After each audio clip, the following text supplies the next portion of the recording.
Ja ku vazhdojmë të jemi së bashku me ditë e re, ndërsa tani është koha që ne të flasim atë që kam lejmëruar edhe që në pjesën e parë të takimit sot. Do të flasim me një nga nutricionistët më të njohura të Shqipërisë e jo vetëm, tashmë ajo është një doktoreshe nutricionit edhe mund themi që është një nga ato zëra të cilat gjithmonë ka folur se si të ushqemi edhe se si të jemi më të mirë, le të themi brenda organizmit ton, por edhe jashtë. Është ndër të tjera edhe le të themi një studente në Universitetin Prestigjos të Harvardit e shumë çka tjetër. Është kënaqësi që në këtë lidhje nga Dubai të kemi nutricionistën Diola Dosti. Përshëndetje Diola. Përshëndetje, faleminderit për ftesën. Është bukur të shoh kështu përmes lidhjes, edhe ndihem e lumtur që je pjesë e ekranit tonë sot. Njëherit më lejo të komplimentoj se sa bukur edhe sa e freskët dukesh gjithmonë, Diola. Faleminderit. Po, shiko, unë çdo gjë që them tek mësimet e Diolës edhe aplikoj, kështu që dua që edhe ju ta shikoni rezultatin e asaj që unë flas tashmë prej më shumë se një dekade, gati 13 vite, kështu që nëse unë nuk e aplikoj të vetja ime, çfarë do t'ju mësoj juve me mësimet e Diolës? Do kish kuptim. Më lajmërohesh nga Dubai, si është koha, si po kalon, t'ja nisim kështu një herë, si është një ditë atje, Diol? Me thënë të drejtën, këtu janë kështu 2-3 stin bashk në këtë periudhë. Mëngjesi është më i freskët, pastaj koha e paraditës shkon 23 grad, 25 grad, dhe pastaj në darkë patjetër që do të duhet një xhaketë se mund të shkojë 13 deri në 15 grad. Por që përgjithsisht është një ambient i qetë, sepse jemi dhe në kohën e Ramazanit edhe është pak më qetë dhe mua më pëlqen kjo koha ku nuk ka shumë njerëz, le të themi, se kam ardhur për të qetësuar, por në anën tjetër kemi ardhur edhe për punë me partnerin tim. Tani, nëse dalim tek puna dhe tek profesioni, unë e thash, ke filluar me shumë hapa, le të themi ndoshta modest në fillime, për të arritur deri tek gjëra të mëdha, deri tek mësimet e Diolës që njihen anë kënd tek çdo shqiptare jo vetëm, por tashmë një doktoresh e profesionit tënd edhe në një universitet si që është Harvardi për të qenë, le të themi, edhe më e profesionuar në këtë profesionin tënd. Diola, si është arritur e gjitha, nëse do të afronim pak publiku të Ulqinit më shumë, edhe pse të njohin të gjithë, të kanë parë në televizion, në shumë reality gjithashtu, edhe le të themi në këto këshilla tua gjithmonë janë klikuar edhe nga ulqinakët për të parë dhe për të mësuar më shumë, por nga kjo pjesa le të themi e profesionit edhe e shkollimit tënd, si do të na shpjegoje pak se si u arrit që Diola të jetë pjesë e gjitha këtyre? Po shiko, emrusi i përbashkët është pasioni për punën, gjithmonë. Edhe unë për herë kam ecur me idenë që ajo shpreha e Steve Jobsit, gjej punën që do se nuk do punosh më kurrë, sepse kur e bën punën me dashuri duket sikur nuk punon, po të duket si një stil jetese. Padyshim që kjo ka kërkuar shumë sakrificë, më ka marrë shumë kohë nga familja ime, nga vajzat e mia që patjetër ka qenë gjithmonë gjëja më e shtrenjtë që unë kam, edhe me shumë pasion, me shumë vullnet, me ne të tëra pa gjumë.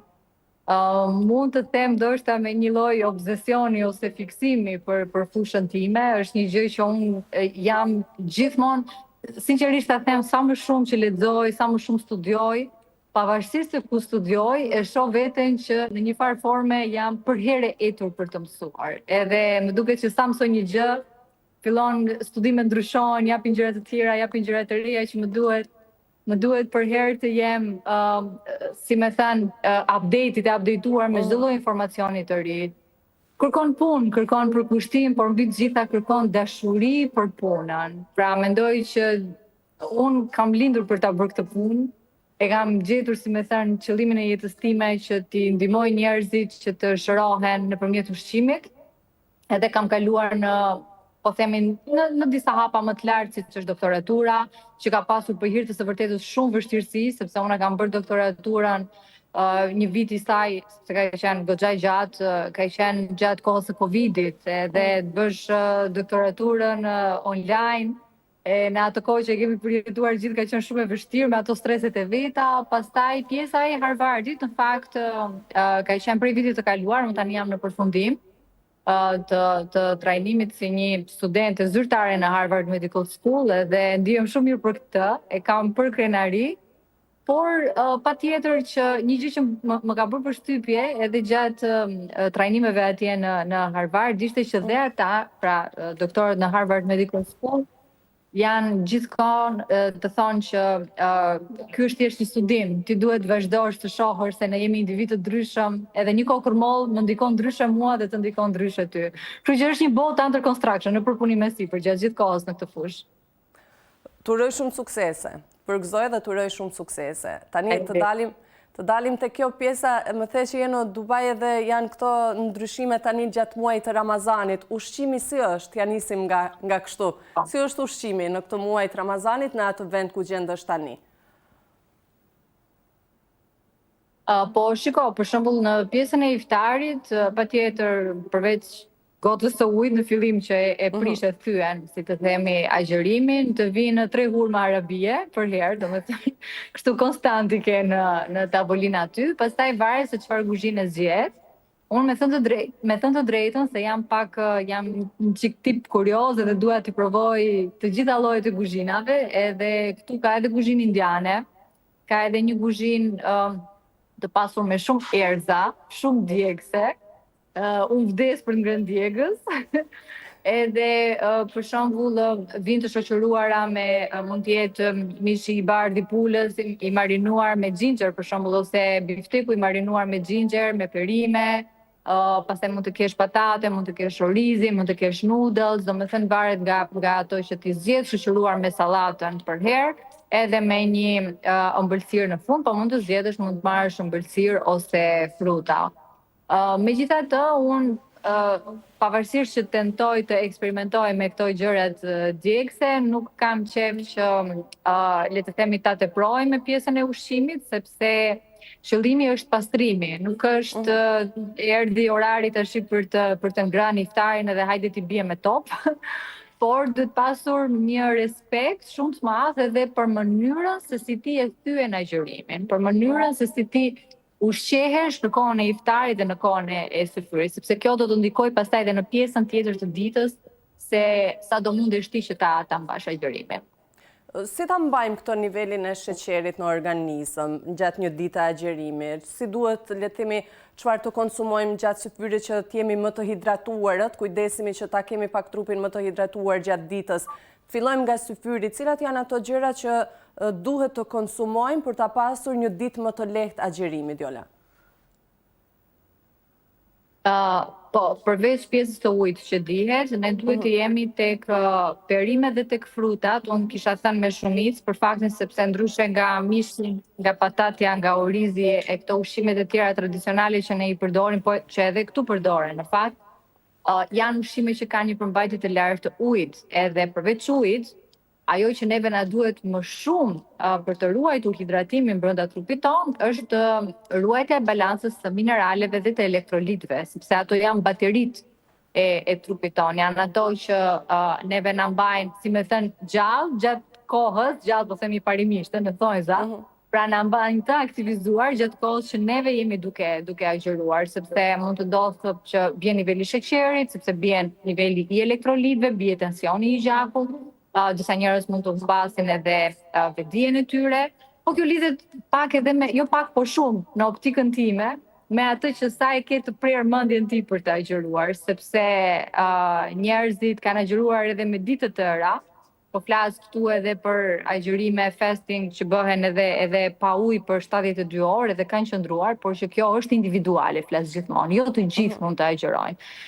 Edhe të konsumojmë, për shumë, unë gjithmonë them kosi, kastravecat, të largojmë kripën, edhe pse unë, preferoj këto ushqimet që janë pak më spicy, sepse i dua, edhe nuk e kam problem të agjëroj, por individët të cilët kanë një çik problem që të qëndrojnë gjatë pa ushqim, nuk kisha këshilluar që të kanë ushqime pikante dhe ushqime me krip, apo në anën tjetër dhe ushqime me shumë sheqer, që kërkojnë sasira më të larta të ujit, po sidomos ushqimet si tushit për shembull që kanë shumë krip ose fasulet, është mirë që ose në momentin kur konsumohet të pihet shumë ujë në mënyrë që të bëhet stabilizimi i elektrolitëve gjithmonë, se kripa është ajo që e merr ujin.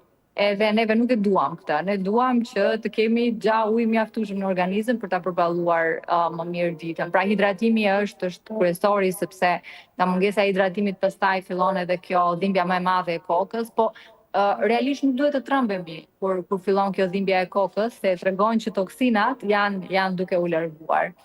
Ndërsa nëse do të dal pastaj tek përfitimet, kam një mal me gjëra për të thënë. Po t'i themi vetëm edhe dy gjëra dalim tek përfitimet. Kemi këtë idenë që të konsumojmë sa më shumë në syfyr që ta kemi në stomak për gjatë ditës. Të hajmë, të konsumojmë sa më shumë që ta kemi atë gjatë orari që jemi duke agjëruar, edhe tjetra është që ta pim edhe një kafe që ta kemi edhe kafeinën në trup. Është mirë kjo? Jo, kafeina përkundrazi do të marri ujë në organizmin tënd. Dhe energjia nuk vjen detyrimisht prej kafeinës. Në fakt, pikërisht para disa ditësh pata një leksion në Harvard online dhe thoshte për mënyrën se si kafeina e manipulon trupin tonë, që duket sikur na jep energji, por në fakt është një stimulim artificial që ne na manipulon trupin tonë si ku na jep energji e në fakt krijon një çrregullim hormonal që momentalisht na jep atë ekstazën, atë impulsin e lartë energjetik, por pastaj shkakton çrregullime të tjera, por mos të ndalemi në detaje këtu. Jo, nuk do të kisha thënë që ne duhet të marrim kafeinën për të qëndruar. Ne duhet të marrim elektrolitët për të qëndruar. Unë personalisht sugjeroj për herë përdorimin e vitaminave dhe të elektrolitëve apo mineraleve, sidomos gjatë kohës që neve agjërojmë, sepse humbasim shumë. Aq më tepër tani kur vinë për shembull pak nëse temperaturat janë një çik më të larta ose nëse ti merresh edhe me punë të ndryshme, me aktivitet të ndryshëm fizik, jo detyrimisht palestra, po edhe fshesa me korrent është aktivitet fizik, se vërtet. Sidomos në grad djersitemi kur fshim me fshes, kështu që djersitja tregon që ne po humbasim elektrolit. Dhe unë sugjeroj marrjen e elektrolitëve, sidomos elektrolitëve, që mund t'i blejmë shumë lehtë në farmaci, shumë ujë, kastraveca, kostin, gjatë kësaj kohe, edhe frutat edhe perimet. Kujdes nga kafeina, kujdes nga kripa, kujdes nga ushqimet që janë më djegëse ose më spicy. Edhe të qëndrojmë te këto gjërat e thjeshta, ndoshta supa ose pak orizi integral me perime, patjetër edhe mishin 2 herë, 3 herë në javë, nuk ka nevojë më shumë. Po shiko, ka një të vërtetë këtu që më duhet ta sqaroj, meqense the përmendë këtë faktin që duhet të ha më shumë që të jemi të ngopur. Jo, nuk është ajo. Ti në fakt, varet si e mëson trupin tënd, se trupi jot, qelizat e tua janë shumë inteligjente dhe kanë memorje. Pra, nëse ti një ditë përpara i ke mësuar që ta hajmë, ta zgjerojmë atë stomakun, ta hajmë atë ushqimin shumë që të ngopemi dhe të kemi sasi për kaluar atë 17-18 orë sa jemi fasting ose agjërueshëm, në fakt do të kundërta. Pse? Sepse stomaku jon është si një tullumbace. Edhe ti sa më shumë që t'ja për ushqim, ajo zgjerohet. Tani kur ti e lë bosh, ajo thot se është e zgjeruar. Pra ajo kërkon gjë material për ta mbushur atë hapësirën e saj.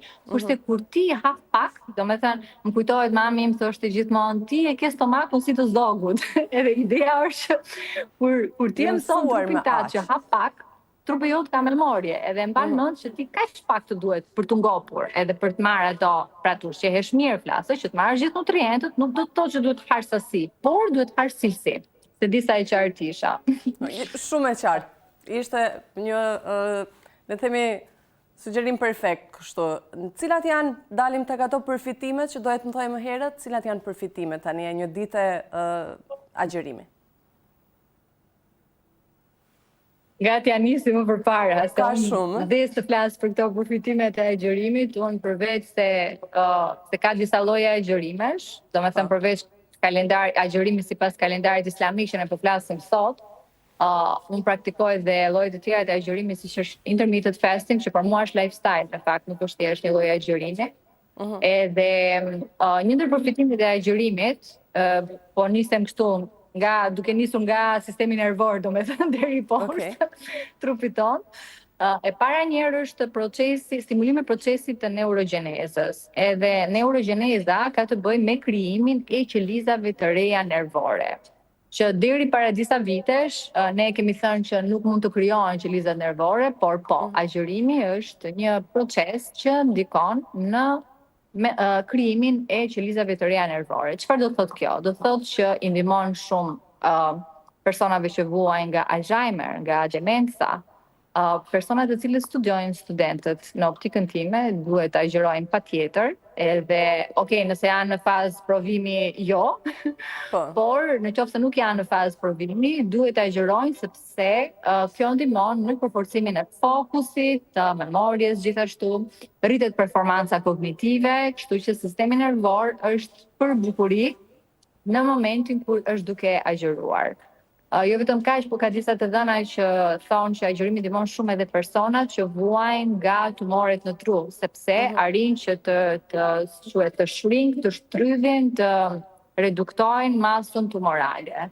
Kështu që një ndër përfitimet të jashtëzakonshme të agjërimit. Rumi ka një shprehje shumë bukur, unë e kam thënë në disa emisione, agjërimi është parimi i parë i mjekësisë, kështu që patjetër që duhet aplikuar. Pastaj në pjesën e lëkurës, sipërfaqes së lëkurës, lëkura merr më shumë shkëlqim pas agjërimit, se gjatë agjërimit mund të duket më lodhur se normal, tjera ato papastërtitë jashtë, mund të keni dhe akne dhe kjo është totalisht normale, mos u shqetësoni.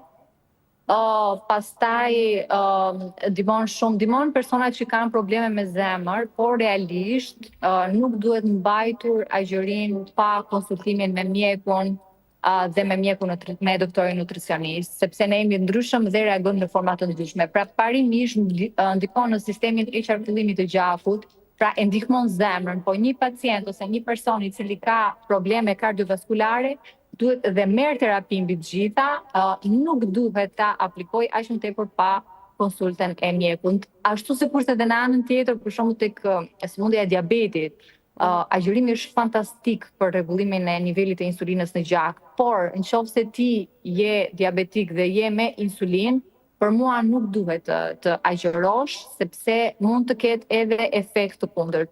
Pse e them këtë? E them për të qëndruar shumë profesioniste edhe për ta bërë punën time në mënyrë sa më profesionale, që mos dalin dhe themi po agjëroni edhe nëse jeni me diabet dhe të ketë efekte anësore. Ne jemi individ të ndryshëm dhe reagojmë në forma të ndryshme. Në gjuhën e biokimisë kjo njihet si individualitet biokimik.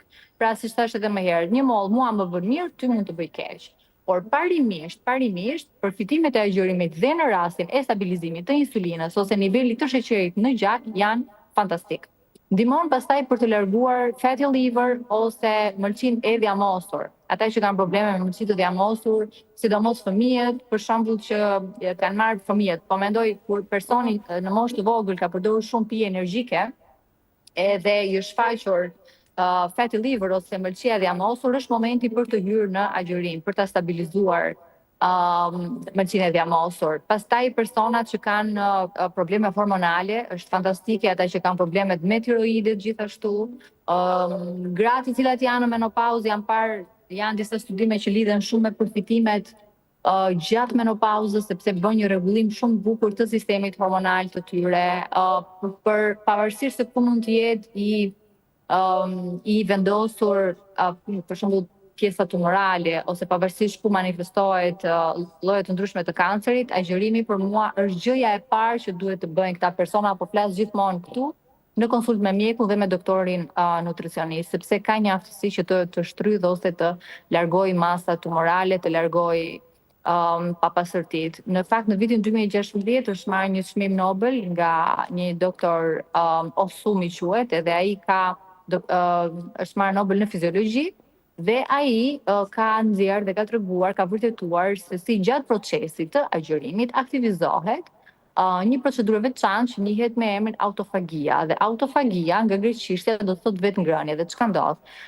Çdo lloj papastërtie që ne kemi marrë duke ngrënë, ku dëgjon, një patatinë ose një pjesë me ngjyrues apo çfarë lloj ushqimi të pashëndetshëm që e ka marrë qeliza, në momentin kur agjërohet, qeliza ka aftësi që ta haj vetë atë elementet e papastërta, toksinat, proteinat toksike që ajo mund të ketë rrethuar në sipërfaqe të saj apo edhe në brendin të saj, pra e largon, pastrohet dhe rigjenerohet.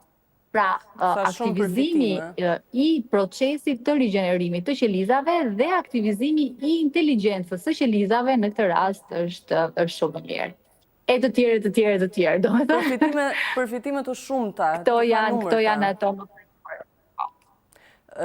E cilat janë ato ushqime që në fund të ditës, ne ndoshta kemi atë luksin, themi tani okej, kemi agjëruar gjatë gjithë ditës, të shtrojmë mirë atë tavolinën edhe të hajmë sa më shumë. Për cilat janë ato ushqime që nuk duhet t'i konsumojmë me njëherë në kohën e prishjes së agjerimit, në kohën e iftarit? Po shiko, unë patjetër jam tek largimi i sheqerit me çdo kusht. Të paktën gjatë periudhës së agjerimit, largimi i sheqerit nuk flas këtu për sheqerin që vjen nga frutat apo nga mjalti apo nga humat e arabisë. Por jam duke folur për sheqerin në formën e ëmbëlsirave. Realisht sheqeri, unë e them shumë shpesh, është armiku më i madh, jo vetëm i gjithë organizmit ton, por se ne gocave na duhet më shumë. Është armiku i kolagjenit, është armiku i rinisë tonë. Edhe plus, për çdo molekullë sheqer që ne konsumojmë, humbasim afërsisht 54 molekula magnezium. Pra, si mineral magneziumi, kështu që unë do të kisha thënë që nga këto duhet të heqim dorë, nga ushqimet që janë të skuqura gjithashtu, pra që janë të trajtuara ndryshe me vajra të hidrogenizuar ose me transyndyrra, siç njihen gjuhën e nutricionit. Pra, çdo gjë që është e skuqur, që është e pjekur, do të dëshiroja shumë që të qëndroni qoftë në rastin e mishit apo në rastin e perimeve, duke qenë se ato janë që na ngopin më shumë, po themi parimisht, të jenë të zjera, të jenë me avull, ose përpara pjekjes jenë të zjera njëherë që mos i lëm shumë gjatë në pjekje, sepse shiko, trajtimi me temperatura të larta patjetër që shkatron. Po nëse ti rri duke skuqur pataten, jo vetëm që shkatron përbërësit pozitiv të patates, po në anën tjetër arrin nëpërmjet procesit të skuqjes të krijosh elemente kancerogjene. Pra, jo vetëm që ja huqe vlerat patates, po i fut edhe ca elemente kancerogjene aty brenda. Kështu që të skuqurat edhe sheqerin do doja që t'i shikoja sa më larg. Mos keni frikë nga yndyra e shëndetshme. Unë që gati 13 vite që punoj si nutricioniste klinike, ju them gjithmonë pacientëve të mi, mos hiqni dorë nga yndyra, po mos hiqni dorë nga yndyra e shëndetshme. Unë them, ndoshta duket paksa paradoksale, edhe si kontradikt me nutricionistët e tjerë, por në referencat e mia, unë ju sugjeroj të hanë dhjamin. Po, ti duhet të hash dhjamin, po duhet të hash në sasi, domethënë të moderuar një, dhe dyta të vi dhjami nga një, po themi, lopa e rritur në male. Pra, me burime të sigurt, me burime natyrale, le të themi. Pra, këto ushqimet që janë të gatshme, ushqimet që janë në konserv, apo edhe supat e gatshme, ju lutem, zero. Unë nuk jam pro konsumit supave të gatshme për shumë arsye. Po njëra prej tyre është përmbajtja e lartë e koncentrateve që ato kanë, përmbajtja e lartë e prezervativeve që ato hedhin brenda në përmbajtje të supës. Kështu që bëj vetë supën, merr ca fide, ca makarona të vogla, hidhni një çik gjatë. Shikoni, nëse doni që ju ta shtoni të qëndroni sa më gjatë, kjo është shumë e rëndësishme. Të qëndroni sa më gjatë, pa u shqetësuar gjatë kohës që jeni duke agjëruar, duhet të hani yndyrë të shëndetshme. Hani ara, hani gjalpin e fshatit. Merrni një copë bukë thekre dhe lyeni me gjalp fshati, që mos ju them tani merrni avokado, se jo të gjithë kemi kushtet për avokado, po merrni gjalpin e fshatit.